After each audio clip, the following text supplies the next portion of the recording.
Hey, everybody. Welcome to The Flash, The Fried. Oh, yeah, it's the show. Everybody loves this one. Ha ha. This is our news show. Yeah, dude. Yeah. Our news show. Dude, can I show you guys something? Yeah, go ahead. Yeah.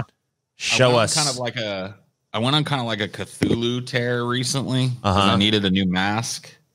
So I got this Cthulhu mask, right? Which is pretty cool. Full screen, Paul. Oh, that is pretty cool, dude. Yeah. I'll do it too. I got this like Cthulhu gator mask, right? Mm-hmm. And I had a doctor's appointment today, and I threw this thing on, right? And I was like about ready to walk out of the house with it. And I noticed like it's got, I don't know if you can see it, but it's got like a pentagram right here. Yeah. And I was like, maybe I shouldn't go out walking in fucking Louisiana with a pentagram on my face. Maybe I should just wear one of my normal masks, you know? Hey there. What you doing there, Satanists?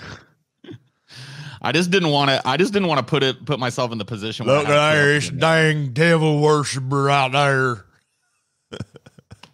Yeah. Fucking worships the devil. It's not even a pentagram either. I also got a dope ass Cthulhu Zippo as well. It's kind of hard to see, I'm sure, but it's got Cthulhu on it, and it says Relie underneath. Yeah. Oh yeah, we all about Cthulhu over here, TJ. Cthulhu. Hey, Paul, you know what? I'll send you a picture of my sign in front of my political sign. Oh yeah, that's true. Scotty's got a Cthulhu sign in front of his house. He's got a Cthulhu 2020 sign. Sweet. Why vote for a lesser evil? Yeah. That's true. Yeah. I love that meme has been around for, I don't know, like at least 10 years and people are still doing it. Yeah. They're still doing this like, well, it's a little less evil. It's like, oh, boy. Oh, believe me, you'll be begging. These people will soon be begging for Cthulhu, merciful justice, the tentacles of justice to sweep them away into oblivion. I think you're right, Scotty. Cthulhu and me. It's beautiful. The irony then will be Cthulhu will just leave them to their own devices. Please, Lord Cthulhu, save us! It pleases me more to watch you suffer. Is that how Cthulhu talks? I don't know. I didn't know he was so foppish, you know? Well, I am Cthulhu. I delight in the suffering of mankind. I gave him. I love it. It's so whimsical. Cthulhu, how are you doing today? Suffering. What's new? Not much, then. You know, I'll never look at Cthulhu the same. Every time I see him, I'm going to hear you doing that voice now. Oh, it's me, Cthulhu. I refuse to allow my conception of Cthulhu to be tainted. I've already forgotten what Scotty's I'm sure you have. impersonation sounded like. Yeah, you already have no idea what we're talking about. Paul's just like, where am I? What's going on? Why are we talking about Lord Cthulhu again? Huh? I don't know. Master. Probably not smart to invoke his name lest you be one of his cultists. Oh, yeah. How do you know we're not? How do you know I'm not? Oh, yeah. Because a follower of Cthulhu would never ask such a question, Paul. Oh, yeah? Only a non-follower of Cthulhu deals in absolutes, Scotty. A nice Star Wars ripoff, Paul. I don't know what you're talking about, Scotty. I got a hentai moan. Yeah, you do? Okay, let's hear it. It's real brief, but, you know. No, that's not good enough. You got to find one of those ones that's like, Desune. Yeah, you're right. It's way too brief, so I need a more detailed one. Yeah. But Oni-chan. That's what you need, dude. That's how it sounds. I always love Paul's anime impersonations. Yeah. I only really have the anime girl getting fucked and the anime villain. That's really the only two anime. You know what? They're still good though. They're definitely spot on in my opinion. Do the anime villain. Dokito la mancha da munta. De honche desune. No, desu. Nani? Monchita batatia. I just love that that's Paul's 2 impressions. It sounds very. Yeah. The villain. I think I know why. The villain sounds like a skinny Jabba the Hutt to me. He does. It's really closer to Jabba the Hutt than it is actual Japanese. It doesn't matter, man. But it sounds. He sounds skinnier though, you know, because you can hear. I can hear it coming out of an anime dude, you know, like a. Yeah, because those anime dudes are all like they've got black hair, one eye covered, and it's all spiky. You know what I mean? Yeah, their hair is their hair is either pure black or like like totally white. Yeah, and they have like that like real like hard look on their face with like maybe like a couple lines under their big ass anime eyes that are kind of like sharply angled downwards. You know? Oh, dude, you know what it could be? It could be fucking hot. It could be hot Jabba. It could be Jabba before he was, you know, as fat and as fucking successful. Dude, it could be a fucking Jabba fucking prequel going back to Jabba's origins, dude. That's true. Yeah. Didn't we have a pitch wars about that? Or was that just like something? Jabba? No, like the rise of Jabba, you know? I don't think so. No. That must have been something we just you might have mentioned something about it in your my Lando thing or something. Yeah. But man, like Jabba rising through the ranks would be a pretty cool Star Wars movie or TV show. Yeah, who's to say that Jabba ever rose through the ranks? Maybe he was. That's true. Maybe he was just born into Jabba-ness or whatever, Huttness. I don't know. I mean, that's possible too. But even then, I almost like a Game of Thrones-esque thing with like all the do you guys know what Jabba's race is? I'm not really sure. Are they called Hutts? They're Hutts. They're from Hutta. Oh, really? So they're because Hutt is actually their race. Okay, I never actually knew that. Hutts are their race. Yeah, they're from Hutta. Dude, I want Hutts. I want the fucking Hutts Game of Thrones, dude. Fucking Jabba, fucking, you know, Jabba's born like 8th in line or something, and then Jabba fucking, of course, then he can rise that way too. So that it still works. It still works. Da da da da da da da. Yeah. And then on the 8th season, it can get really shitty, and just like to have that rushed ending. Sounds wonderful. I have come with my dragons to depose you from your throne, you evil Hutt. Dodo chico waka putukula hapachio. I like how everything he said he laughed at.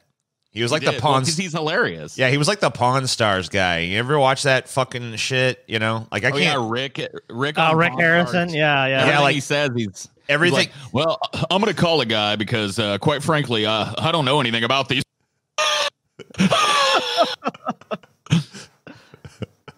You know what I mean? Yeah. Yeah. What an idiot. I'm going to leave the room and come back in a second. I think I'm dropping. Yeah, I think you are a little bit. My favorite thing from Pawn Stars, they had a thing with, they have like a picture of Rick Harrison. It's like, you know, like a picture's worth 1,000 words. He's like, best I can do is 350. It's like, yep. That dude. That motherfucker. I've literally seen that dude tell like the lamest joke possible and then like double over laughing at his own shit. Like, and then there's usually like a cut to Chum Lee just shaking his head, you know, like that ain't funny. Ugh. You're a boomer, Rick. Yeah, that show, that fucking show. Is that still on? Is that still happening? Oh yeah, dude. That show's it's like fucking 18th season or something. Yeah. They're making money hand over fist on that motherfucker. So anyway, I guess we should get to the news.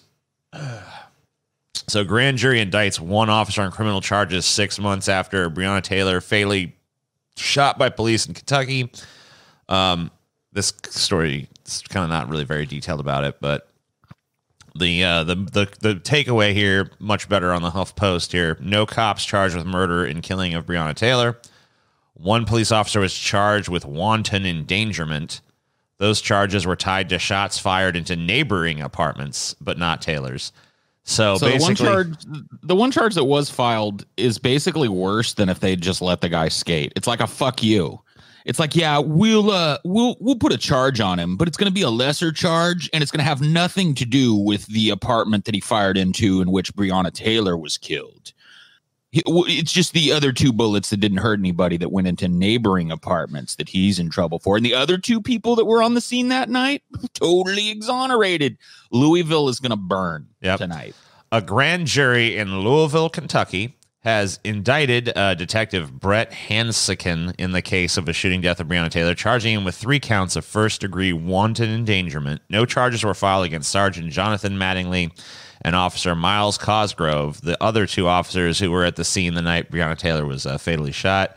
Notably, no murder charges were filed against any of the men. First-degree wanton endangerment is a felony that comes with a sentence of up to 5 years in prison under Kentucky law. Jefferson County Circuit Judge Annie O'Connell issued a warrant for Hansiken's arrest in a Wednesday hearing and set his bail at $15,000. The charges were tied to shots fired into neighboring apartments, not those shot inside Taylor's. O'Connell read the charges aloud, linking each to the occupant of 3 apartments that Hansiken wantonly shot into by listing her initials. She did not say BT for Breonna Taylor, suggesting that the grand jury did not deem the shots fired into her apartment as meeting the bar for wanton endangerment, even though those are the shots that actually killed somebody. Yeah, I mean, the fact that this cop was firing bullets into unrelated apartments is pretty crazy. And I'd actually never heard that aspect of this case before.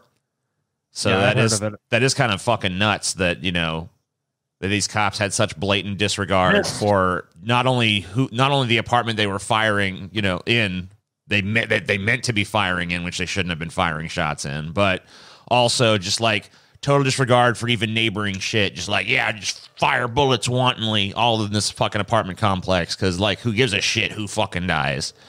The good old boys network never learns from historical precedent ever. Yeah.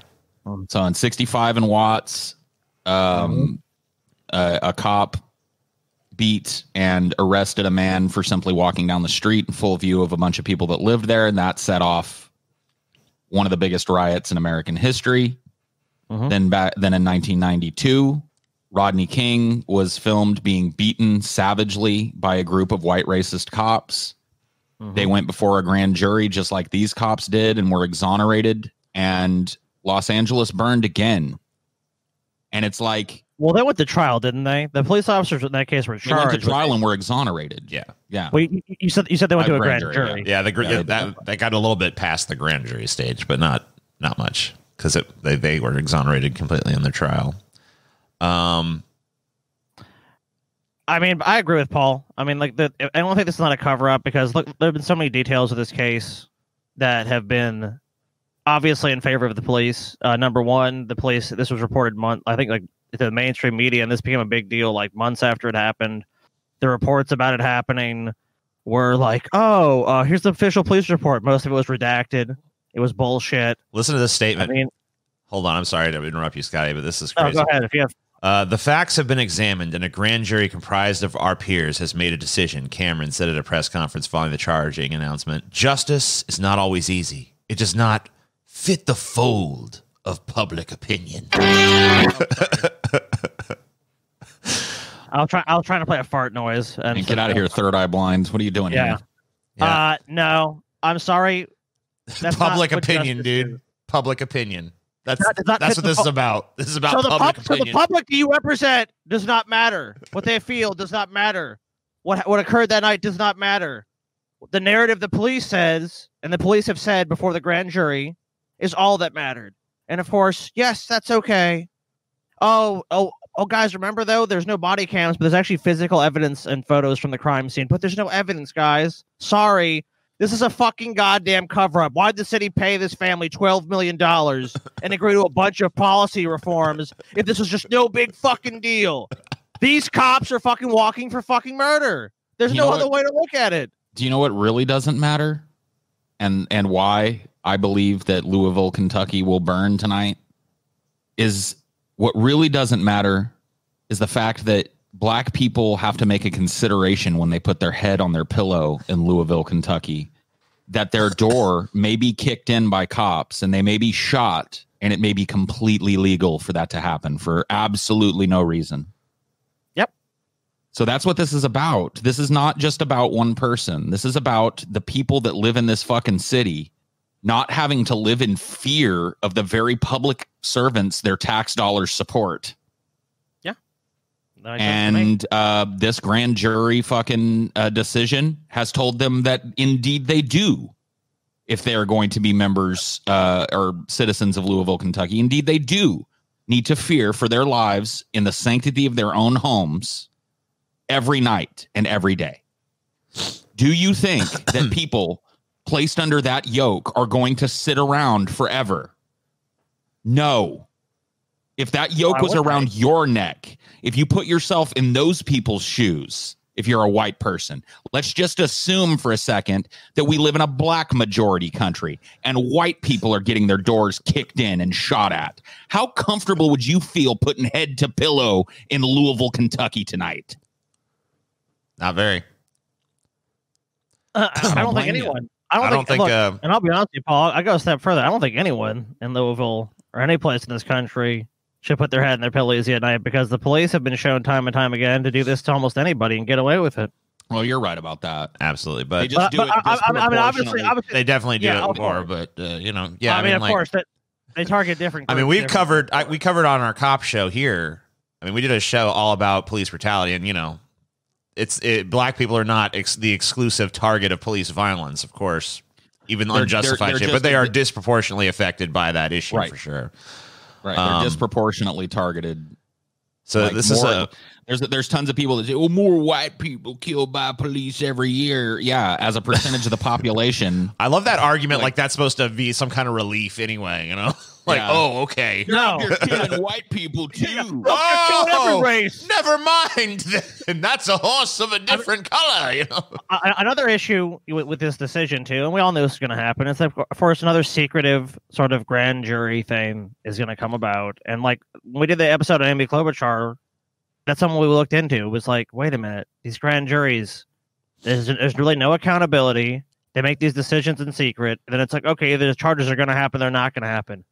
And surprise, surprise, when these cases with cops killing people go to grand juries, almost uniformly, the cop is found to is not going to be facing any sort of charge or a lesser charge. Oh, wow. What happened again? Grand juries never get to hear things like you get to hear in trial, like victim impact statements and community impact statements. None of the people that were giving press conferences today were allowed to speak to that grand jury about the way that this particular killing has affected particularly the black community in Louisville, Kentucky. So they didn't get to hear a single word about that. And you know, the state was able to defend itself at every fucking turn and raise reasonable doubt and make every possible argument. Just to recap some of this stuff, Taylor's boyfriend, Kenneth Walker, called 911 when the officers burst in. Walker shot at them in self-defense, striking one officer in the femoral artery. The officers responded by firing more than 24 bullets, striking Taylor 6 times. Only one of the bullets was fatal, Cameron said Wednesday. I don't know what is happening. Walker can be heard saying in his frantic 911 call, somebody kicked in the door and shot my girlfriend. Lieutenant Ted Edem of the Louisville Police Department, Public Integrity Unit, claimed afterward that the officers had knocked several times and identified themselves as police before they entered. Taylor's family, including Walker, disputed this as a wrongful death suit filed in May. None of the officers were wearing body cameras. Of course not. Shocking. Walker later told police that he and Taylor heard loud banging. Even though there's evidence from the crime scene that might not even be true. We don't know. They say the cops didn't have any body cameras or anything like that. Yeah, I mean, even if there were body cams at this point, there were no body cams, Scotty. Yeah. Right. So first thing Taylor said was, "Who is it?" No response. "Who is it?" Loud at the top of her lungs. No response. Walker told police. So I'm like, what the heck? So I grab my gun. It's legal. I have a license to carry. I've never even fired a gun outside of a range. There's another knock at the door. She's yelling at the top of her lungs. I am too at this point. Who is it? They would not identify themselves. You got someone banging at your door. Someone bursts in.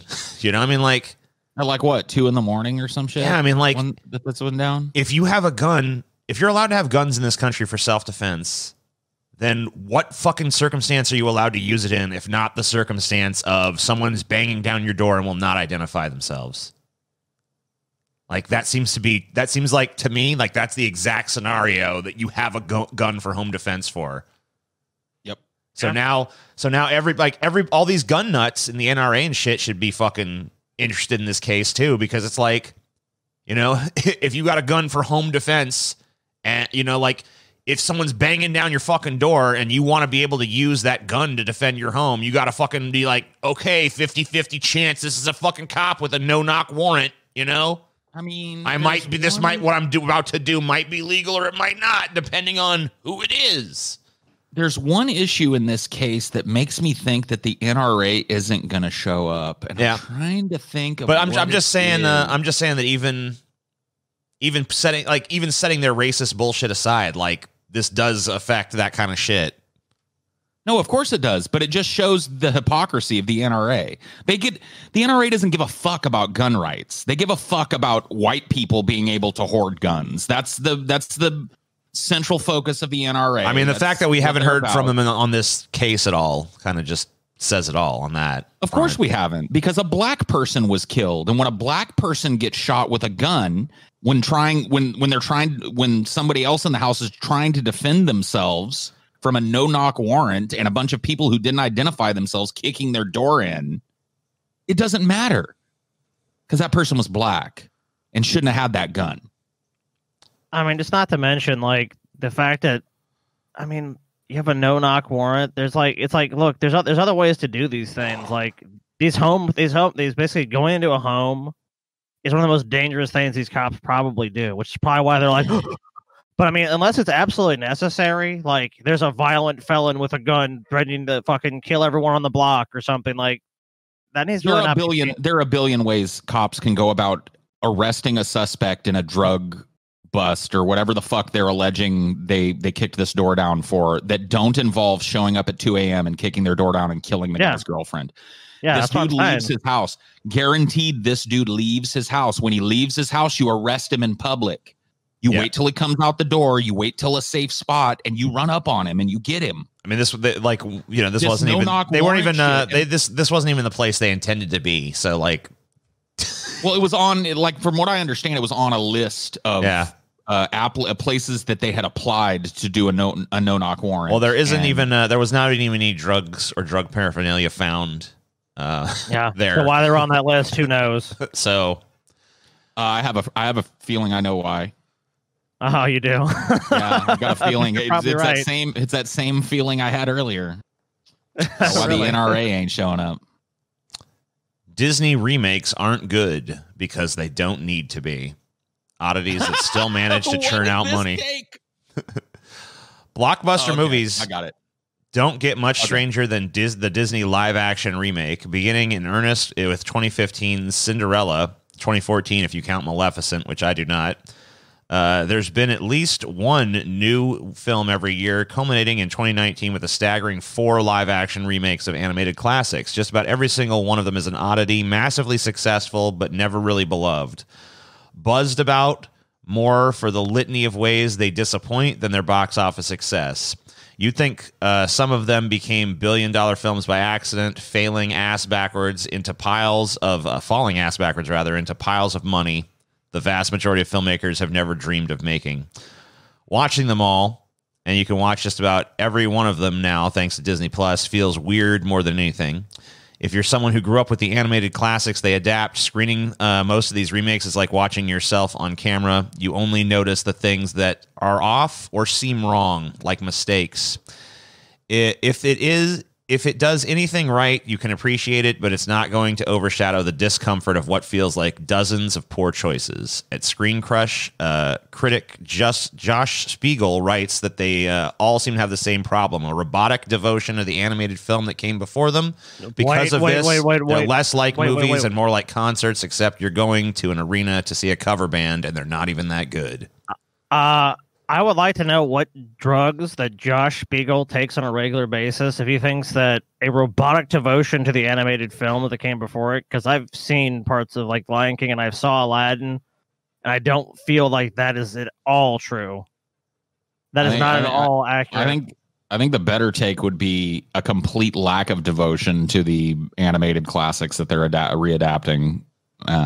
Because even a robotic sense of devotion might come across as something that's worth watching. Yeah, You know what I mean? if all they were was just like rote retellings done in live action, they would have been better than what they was delivered.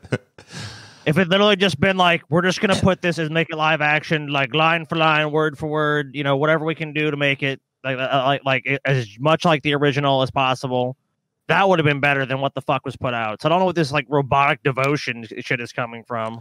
The only one that I ever saw was the Beauty and the Beast one, and it was really bad. Okay, it had Mulan, for example. Did you see Mulan? Yeah, Mulan, for example. No, I haven't seen it, but I can tell you something that because me and Taylor read about it because she loves Mulan from when she was a kid. Mm-hmm. There's no songs in it. How's that a robotic devotion? They took out, Mushu, remember him? Not in it. Where's the robotic devotion there? What the fuck is this guy talking about? Has he actually seen the movies that are being discussed? Because that just like that was quoted in the article. It's like that blows my fucking mind. Like, what are you talking about? This robotic devotion, dude? Like that'd be a fantasy to me for Disney to have a robotic devotion. They just fucking make whatever they can make. And at the end of the day, I agree. Yeah, they're gonna make a bunch of money because a bunch of fucking dupes are gonna go see it, and a bunch of kids are gonna go see it. One and the fucking same. Well, that's really like the reason why Disney doesn't need to make good movies, and it really is part of getting old. Back in the day, every generation used to get its own classics. You know, like we had our classics, and then the next generation would get their classics, and the next generation would get their classics, and it was very easy to go back and as a film buff, appreciate those classics and stuff. Now we're in a phase where we've conglomerated the movie industry to the point where nothing new is really getting made, and it's just retreads of old things. But the thing is that your 6-year-old or 7-year-old or 8-year-old, when you take them to see Mulan or the Aladdin remake or the Lion King remake, probably runs out of there loving it. See, this is the thing. Like, people are not willing to admit that these movies are not being made for them anymore. They feel like they should be, and I kind of agree that they should be. These movies are great because, in large part, people embraced them so openly and gave them this huge status in society. But that seems to go by the wayside now. Like they no longer care. They don't care. It's the same reason with the Star Wars prequels. Well, we kept going, back to see those, and then the sequels. We kept going back to see those, hoping at some point that they would give a flying fuck what the people that watched the original Star Wars thought and wanted out of the film. And every time they showed that they didn't, and every time they made $1 billion. Yep. So it's like they're not making movies for you anymore. They're making movies for your children, and they're making movies for the Chinese market. Those are the reasons why they're making $1 billion. The way you can fight it is quit taking your fucking kids to it, idiot. A 7-year-old doesn't have enough money to go see a movie and isn't allowed to go see a movie on their own any fucking way. Yeah, so next time your kid's like, I want to see the remake of whatever the fuck. They're running out of things to even remake. I want to go see the remake of Aladdin. It's like, nope. You want to hear a real boomer opinion? Yeah. And I know I'm not a parent, so maybe this is not as easy as I make it out to be. How about not letting your kids get bombarded with ads for shit movies in the first place? Yeah, there you go. How about finding things for your kids to do that don't involve plopping them down in front of a movie so that they can get hyped up for the next movie that you don't want them to see? How about that? No. Boomer. Paul's a boomer. Parental fucking responsibility. Boomer. All right. I tell you what, dude, these are going to keep making $1 billion as long as you parents keep bitching about how bad they are, but taking your little shit eaters to them. Oh, believe me, like, I don't like, as far as I'm concerned with this shit, like Mulan and all this stuff, like, man, there ain't no way I'm spending $30 on fucking Mulan. It's a fucking joke. I have not wanted to see any of these. It's not even just $30. You got to have a fucking Disney Plus subscription too. So it's like whatever that is plus the $30 to fucking $9.99 plus $30 to see a terribly reviewed fucking version of Mulan where none of the songs happen. Where Mulan apparently starts the movie invincible. Like there's no like learning curve. She just like is born a badass now. There's no fucking, like the comedy relief characters are all gone. The music is all gone. The movie is like totally self-serious. apparently like Mulan has like no character whatsoever. She's just like, I am Mulan. I am a badass. You know what's gone? You know what's gone from this movie is any sort of fucking soul. Some ineffable quality that made people fall in love with this Disney Renaissance properties like The Lion King, like Mulan, like Aladdin, all these things that people go, oh my God, I fucking love this.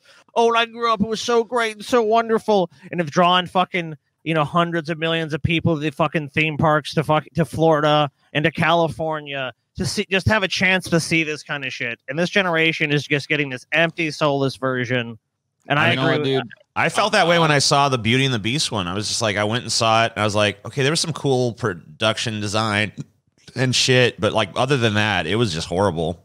I can tell just looking at the fucking little tidbits that come out in trailers that these movies are fucking garbage. Complete fucking garbage. Total garbage, dude. I will tell you this. I had kind of a semi-joking hot take on Twitter a few days ago. I said that if somehow and plausibly Dune sucks, I'm never going to see a new movie ever again.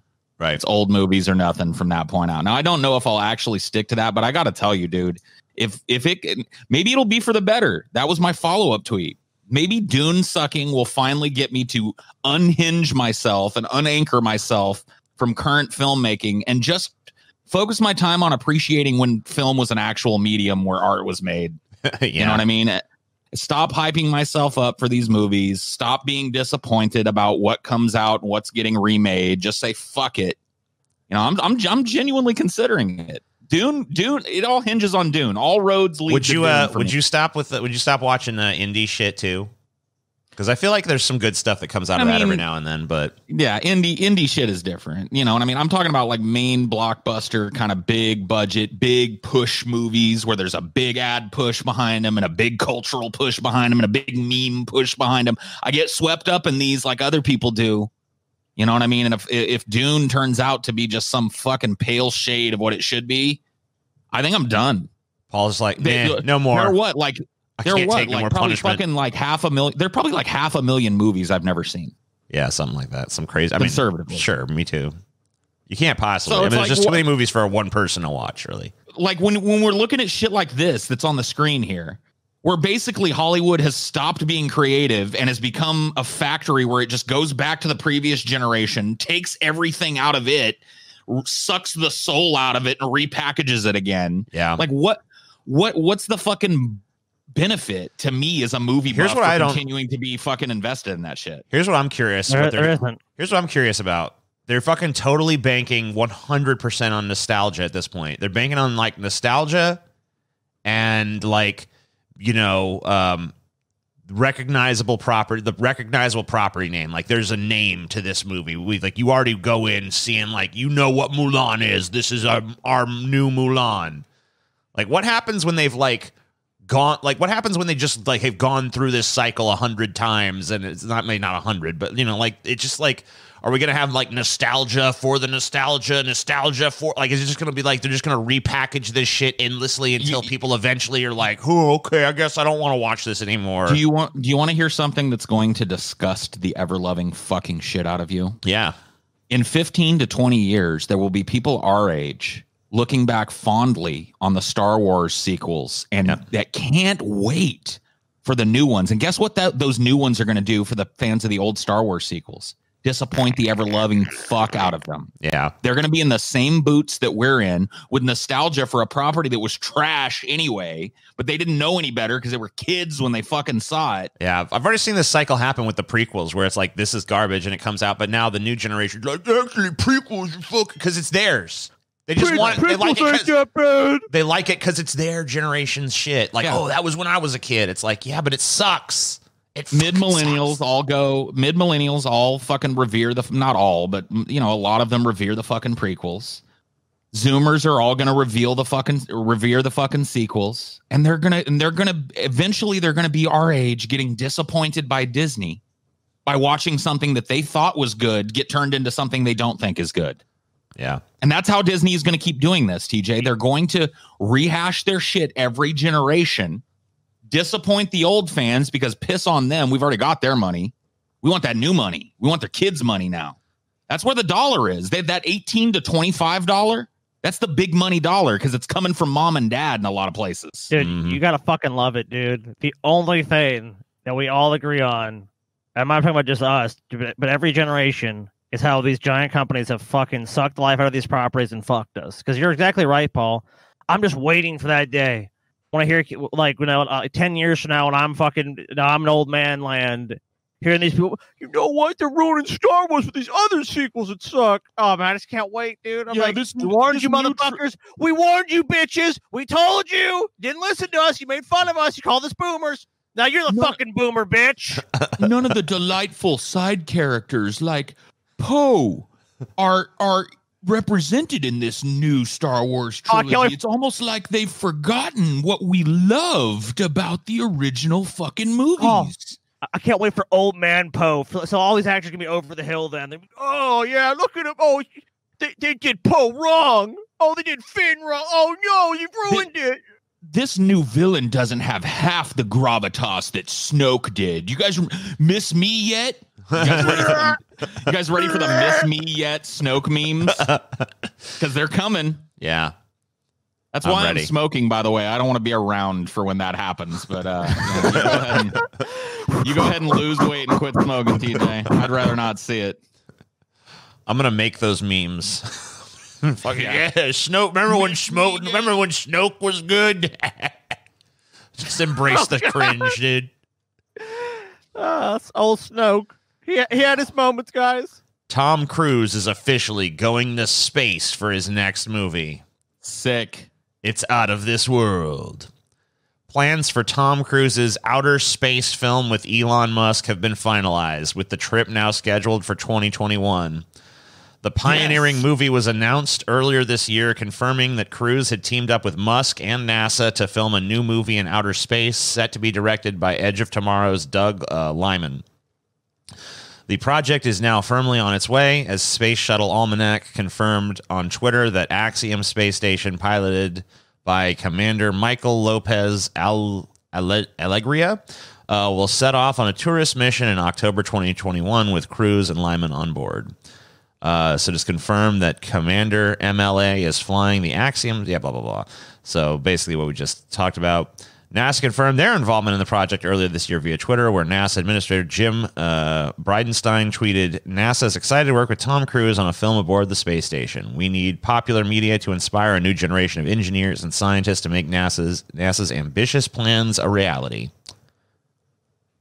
I don't know if this movie is going to accomplish that, but this right here is probably the most epic nod towards practical effects that I've ever seen in movies. That's true. You don't get much more practical than like we're shooting a space movie in space. That's what I'm saying. Like that's why this has me excited, because you know what I mean? Like they're so committed to the effects of this movie being real that they're actually shooting fucking Tom Cruise into space to film it. Yeah. Like, dope. I don't even care if the movie sucks, man. The precedent that this sets makes my fucking dick hard, bro. Oh, dude, the fucking 8K or whatever those shots of space as part of a movie, that's just crazy. Yeah, I want to see the movie regardless of it. Yeah, if it's good or not, who gives a fucking shit, dude? It's to be the first movie in fucking space, dude. Space. Imagine the zero-G scenes that aren't filmed on one of those elliptical arc planes. You know what I mean? Yeah. Like, they're actually filmed in zero-G. Imagine Tom Cruise wrestling open a fucking package of liquid and having the liquid come out, and it's not fucking horrible CG that he's pretending to see. It's actually happening because he's in fucking space. So yeah, even if Dune sucks, Paul will make an exception for this one movie. So this was a brilliant back-to-back, TJ, because you ripped away all my fucking faith in the movie industry, and then you gave it all back to me, TJ. You're playing with my emotions, and I like it. Yeah. What the TJ giveth, the TJ taketh away, and what the TJ taketh away, the TJ can giveth. No, I don't know what the hell the plot of this movie is going to be or anything, but who cares? I don't care if it's like, I don't care if it's Tom Cruise meets Princess Celestia from My Little Pony up there. I'm watching this motherfucker, dude. It's shot in space. Space. What are you gonna do? Yeah, it's pretty cool shit. I mean, I can't lie. I could try, but I won't. I'm pretty sure you can lie, TJ. You'll die if you lie. You'll TJ. die if you lie. Billionaire Michael Bloomberg has reportedly raised more than Okay. $16 million I don't- in an effort Billionaire to help Michael convicted felons in Bloomberg? Florida What the hell? register to vote. The Florida Where's this Where's coming that from? You cannot stop it, TJ. Hello? There is no way. Did okay. Fundraising push No. Okay, whatever. I don't know what's going on there. It's already paid off monetary. it says no obligations for fucking sound. You shouldn't be playing sound. Axios reported. A I don't want Bloomberg this. spokesperson All right, told whatever. Just Outlet, reload the page. Yeah. quote, the right to vote is fundamental to our That's great. The right to vote is fundamental to what? Yeah, don't play. Just It's don't do fundamental it. to democracy. Don't do it, okay? Bloomberg pays fines for 32,000 felons in Florida so that they can vote. Billionaire Michael the Republicans are pissed about this, by the way. Michael Bloomberg has reportedly raised more than $16 million in an effort to help convicted felons in Florida register to vote. The Florida Rights Restoration Coalition estimated Bloomberg's fundraising push has already paid off monetary obligations for 32,000 felons, Axios reported. The right to vote is fundamental to our democracy, and no American should be denied that right, a Bloomberg spokesman told the news outlet. Working together with the Florida Rights Restoration Coalition, we are determined to end disenfranchisement and the discrimination that has always driven it. Florida passed a law in 2018 reinstating voting rights for felons that dictated they could register only after they pay all fines, fees, and restitution, sometimes totaling more than $1,000 owed to the government. The 11th U.S. Circuit Court of Appeals, which covers Florida, last week ruled to uphold the law. Last week, several television networks also pledged to donate money to the cause. Bloomberg, who ran in the Democratic primary for president, has endorsed the party's nominee, Joe Biden, and has donated at least $100 million to the former vice president's campaign to defeat President Trump. Do you know who else is doing this? Who? LeBron. LeBron James. Oh, Yeah, okay. I follow LeBron on Twitter, and he tweeted a couple of days ago that he wanted to hear from people in Florida who knew felons who owed fines because he was planning on trying to pay off as many people's fines as he could so that they could go and vote. Yeah, and a lot of Republicans are saying that this is like vote buying or whatever. I don't think that anyone's telling these people who to vote for, but of course, No. the reason they're doing this is because they clearly know where these people are going to fall for the most part. Right. I know which way the wind will blow. Right. I mean, look, I'm sure But some of these they're not people might vote making for any. Trump. They might vote for Trump. Some of them. They're not making any contingencies. They're not saying we'll pay your fines if you vote for Biden. That Right. would be inappropriate. They're saying we're paying your fines sight unseen so that you can vote if you choose to. Right. Which is all you can legally do. But, clearly there's like a political objective here. But I don't think there's anything wrong with that. I think that there's something wrong with a system that puts voting behind a fucking paywall. But no shit. No like, shit. I mean, every all these felons, convicted or not, paid their fines or not, in my opinion, should have the right to fucking vote. So yeah, there's no way there should ever be a dollar amount between you and your vote. Oh, would you like to vote? Oh, yeah, I would. Oh, would you like some hot, sexy, uncensored voting? Oh my God, I love that. Please pay $1,000. Oh, you can vote as soon as you settle up all your debts with the government. Oh yeah, now it's time to vote. Oh, this is by the way why voter ID laws are bullshit as well. There are people out there that paint it as, well, you got to get a simple ID, and you don't want to do that because you want illegals to vote 10 times, and it's You like, want no. my cat to vote? Hey, you know what, Paul? My cats are gonna go vote because there's no voter ID. I can just register them, right? Right? I can get away with that. It's like, no, dude, we're against voter ID laws because there is a monetary barrier between a person and getting an ID. Here, I made a tweet months ago about how much it costs to get an ID if you don't have one here in Louisiana. And I'm taking into account all of the costs that go into it, not just the fee that you pay at the DMV. Because in order to get even a state level ID at the DMV here in Louisiana, you have to have proof of residence. Well, that means you have to pay rent. So a pretty low median rent in the area that we're in is about $750 a month. Yeah. So already, if you don't have a fucking place to live, or you're like couch surfing or something, which a lot of people are, you can't get fucking an ID to go vote. So it's like there's already an economic barrier placed between you and your vote. The fact that felons are not denied the right to vote, but just denied the right to vote because they owe fines that they can never pay, is an obvious way to put people in a fucking prison and silence their political activism. Like, is there any other way that can be interpreted? No. Not to mention, you know, like there's no rule that said someone else can't pay the fine. You know, if it follows the rules and the laws, who gives a shit who pays the fine? If the if the government's purpose is truly just to get the money, then they wouldn't care where the money came from. So like, I hate Bloomberg, and I think it's self-serving, but I don't have any problem with it. I think it's 100% cool. No, it's fine. Whatever his objectives may be, whatever selfish ends there might be to it, I still support it. I just don't know. I just don't know how far the support is going to get. Like, he's going to? So he'll pay their fines for them, but is he going to pay the money that it takes for them to get IDs and register and all of that shit? I don't think they have voter ID laws in Florida, or maybe they do. I don't know. Well, how? I'm not sure. What if the dude in prison is there and doesn't have an ID? You have to have some kind of ID to vote anywhere, right? You can't just, your name has to be on the voter rolls. Yeah, right? your name has to be on the voter rolls. But yeah, I've never, you have to be on the rolls. I never had to present ID anytime I voted. I've just shown up and been like, I'm Thomas Kirk. Right. Well, the two times I voted I'm thinking of local. So in local elections, maybe it's different because I've never voted in person for a national election. I've always done an absentee. I gotcha. Yeah, I've always voted. The times I've voted in person. I don't believe I've ever been asked to show ID.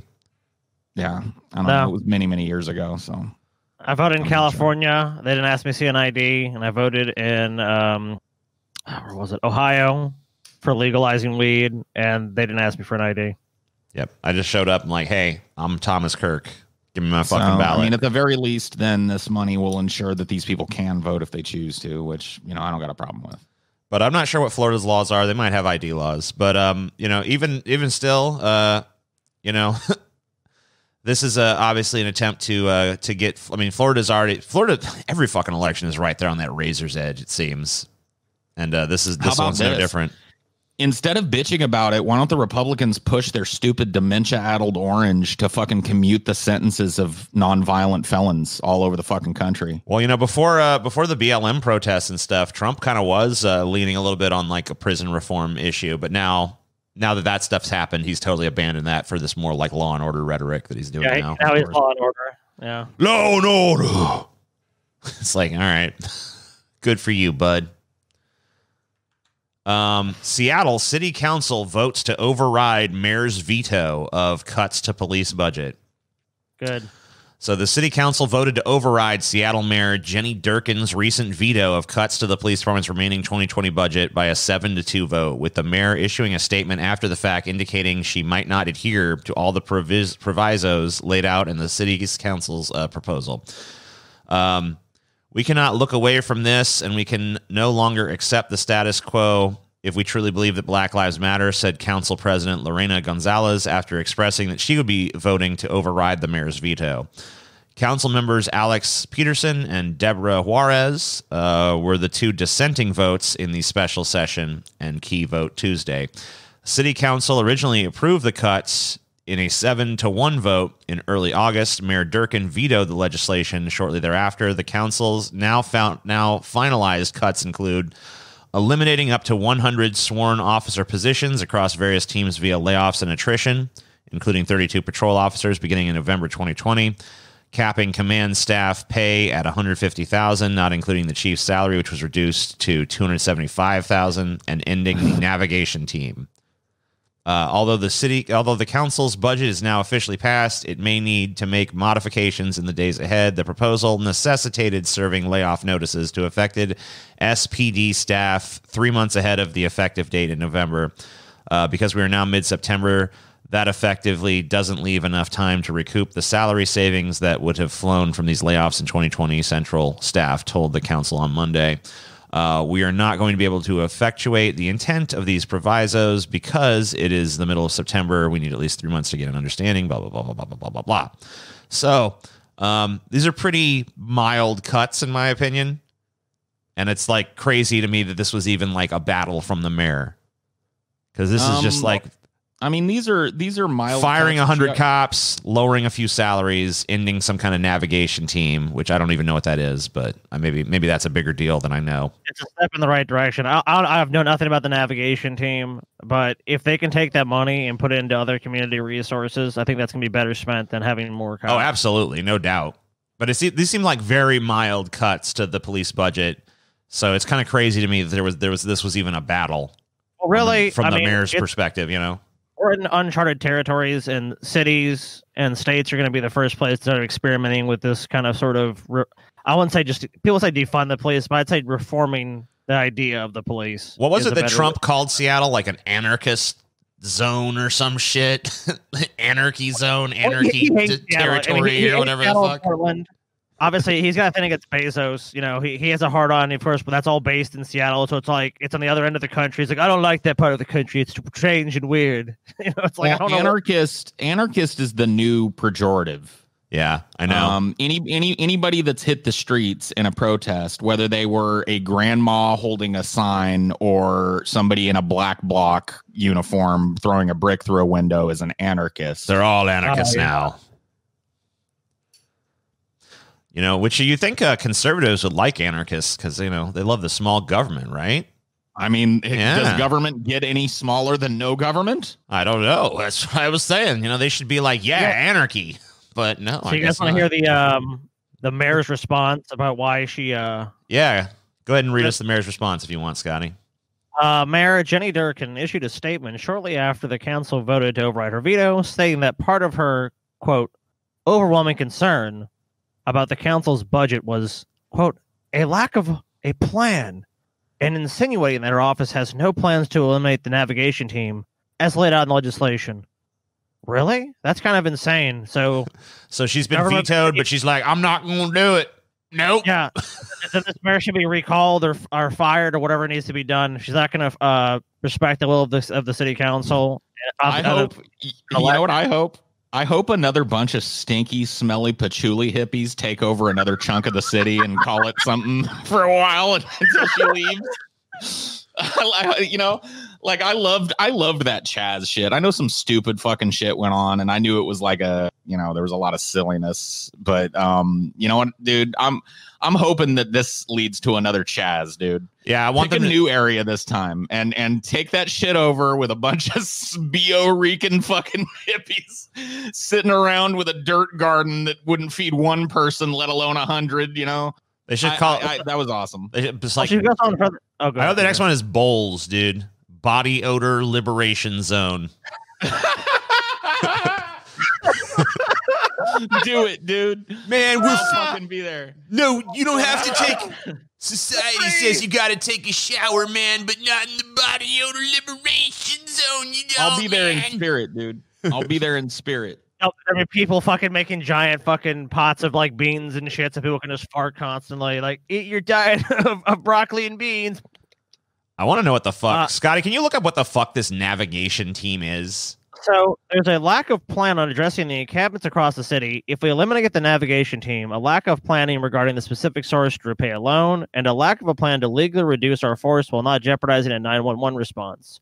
While the council may not be concerned about the details, I am. And they actually do matter, Durkin said in a written release. That's great. What is the fucking navigation team? What is it? I have it right here. Okay. The city of Seattle has launched the navigation team. This is the official Seattle.gov announcement in 2017 of the navigation team. So here's what they say they're for.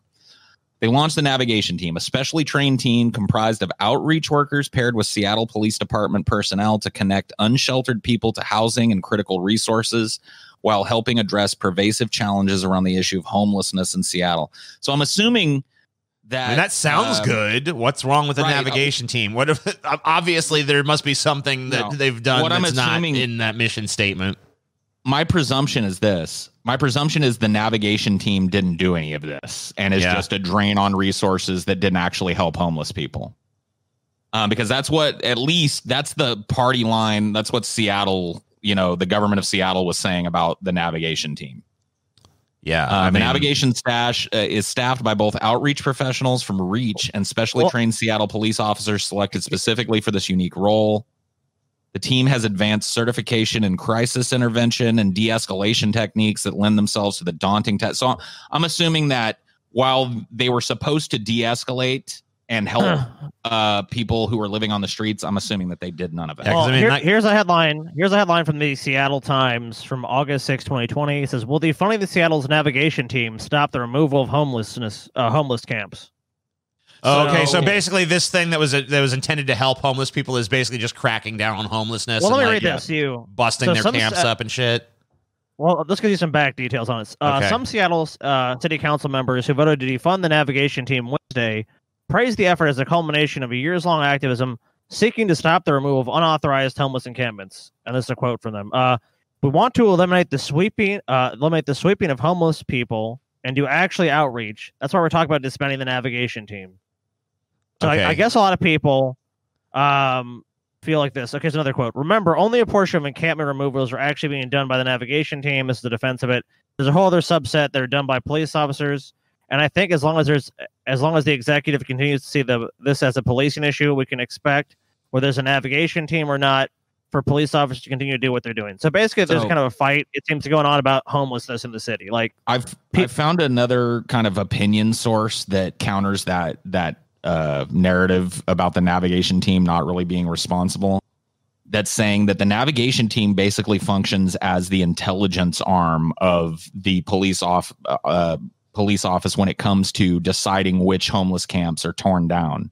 So they go under the guise of outreach to these homeless people, talk to them, but really they're there to count how many fucking homeless people are and how hard it would be for somebody to bring in a fucking cat and, bulldoze the whole shit into a pile and take it away. You know what I mean?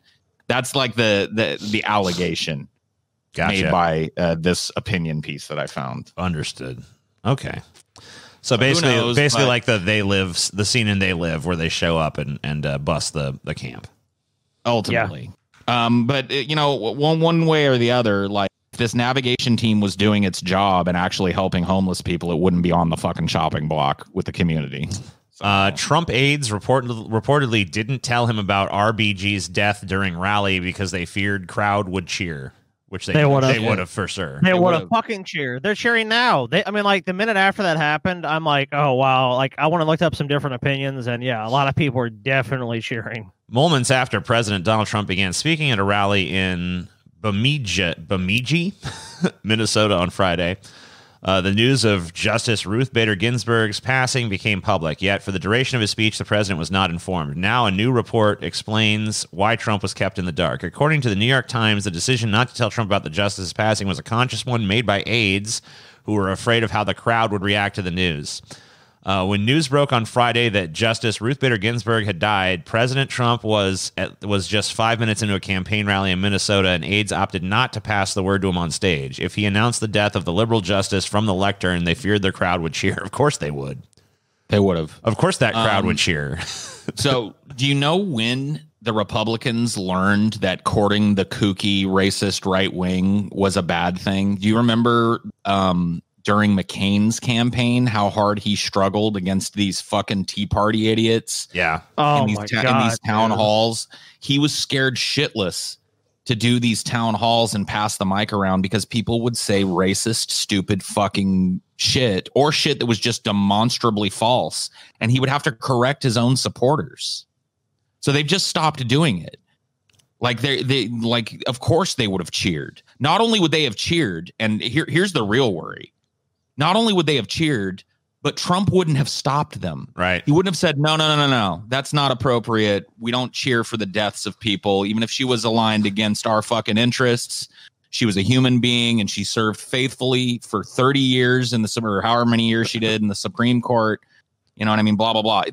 Those words would never come out of Trump's mouth. He would feed off of the energy and start lobbing negative bombs at fucking RBG moments after she died, which would have been a double tragedy. So of course they didn't pass him this information. Yeah, it's just damage control on their part. They're like, this is basically a gift to Trump, but we don't want to trust his instincts on this. Of course they don't. I wouldn't either. Why would they? If I was them, I wouldn't want to. As soon as that crowd cheered, he would have had some fucking quip or joke to make. Yeah. No, sometimes there's a silver lining to everything. That's all I'll say. Some shit like that. Well, instead they got the take of him coming off the stage. He looks very presidential, and it's like, oh, she was a tremendous person, blah blah blah, and okay. And then the next day it was like, yeah, after it was prepped, basically with how to respond, and like, she was a lion, she was a great human being, blah blah blah. By the way, we're gonna replace this bitch as quick as possible. Woohoo! Some in the crowd shouted news of Ginsburg's passing in an effort to inform the president, but Trump was unable to hear them. Thank God. I've got some bad news. Some might say good news, but I'm gonna say, bad news probably.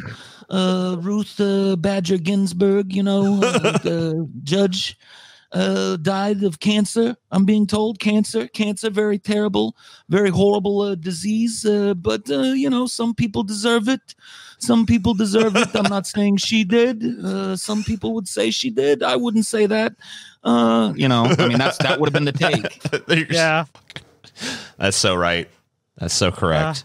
It's fucking sickeningly correct. Oh, I love it. Yeah. All right. We'll end the pleb one on this note.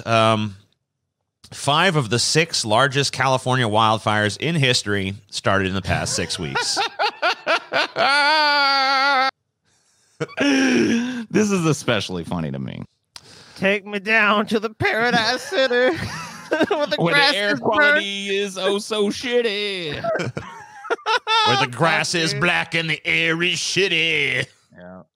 Oh, won't you please smoke me out? Whoa. Eventually, hey, Paul, there's some comfort for your home state. Eventually, I'm sure there'll be no forest left to burn. Yeah, they're running out of kindling, dude. All the trees will have burned and the skies will be clear again. I wish that were true, except for the fact that where I'm from, it's already filthy because all the soot from fucking LA descends into that valley. But the staggering statistics keep piling up for California's wildfire season. August and September account for 5 of the 6 biggest fires in nearly 90 years of recorded history for the state. The destructive Creek Fire continues to burn in Fresno County, grew about 3,000 acres between Monday and Tuesday for a new total of 283,724 acres, leapfrogging can you guys the 2017 visualize? Thomas Fire for the number 6 spot. Yeah. Can you guys even visualize 283,000 acres? No, I can't visualize that. It's bigger than the entire fucking New York City area. Yeah, I mean it's just huge. That's it's crazy, gigantic, man. Right? I mean, how much would that be in square miles? I mean, that's got to be a crazy amount of. I'll find out for you. I'll do a little conversion. Thanks, so ahead of the Creek Fire, which started September 4th, are 4 massive wildfire complexes that were sparked during a freak mid-August thunderstorm. The storm pummeled Northern California and the Bay Area with thousands of lightning strikes, igniting dozens of large fires and hundreds of smaller ones. Then gusty winds within the next few weeks caused some of the larger incidents to swell or erupt in size. So I got that number for you. 283,700 acres is 444 square miles. 444 square miles. That's my unlucky number. You know that? It would take you in a car to drive from the one extreme end of the Creek Fire to the other, somewhere between 4 and 6 hours. Oof. Are you serious? Crazy shit. Oh, wow. That is stunning. 444 square miles. And that's just the one fire.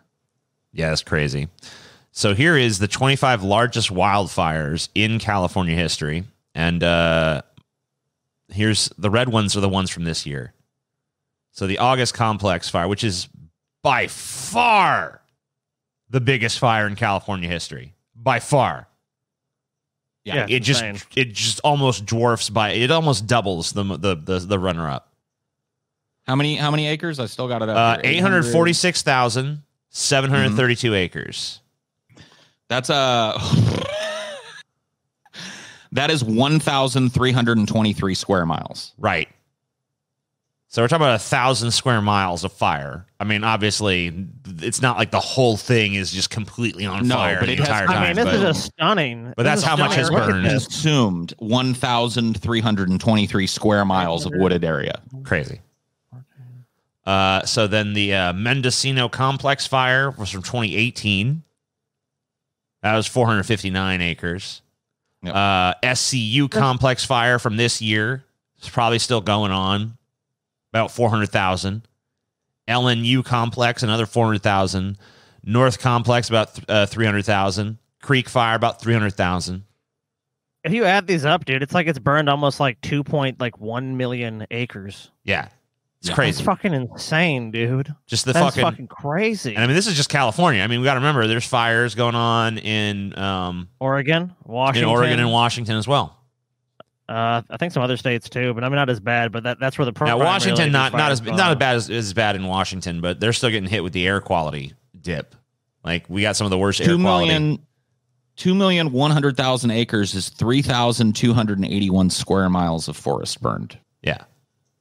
I mean, just fucking crazy. Like, if there wasn't like 12 million other horrible disasters going on right now, this would be the top story in the country. But unfortunately, it's 2020, so this is just an afterthought. Keep in mind that this is happening during a pandemic and during the biggest outbreak of racially based unrest in this country in a generation. About Also 50 years. ecological collapse, also a economic collapse impending. Yep. With many people being kicked into the streets and evicted from their homes because they Homelessness can't pay their bills. rising, rent, Homelessness. people- yeah. I mean, foreclosures skyrocketing. You know, just every fucking thing could possibly go wrong. I'm starting to feel like Winston.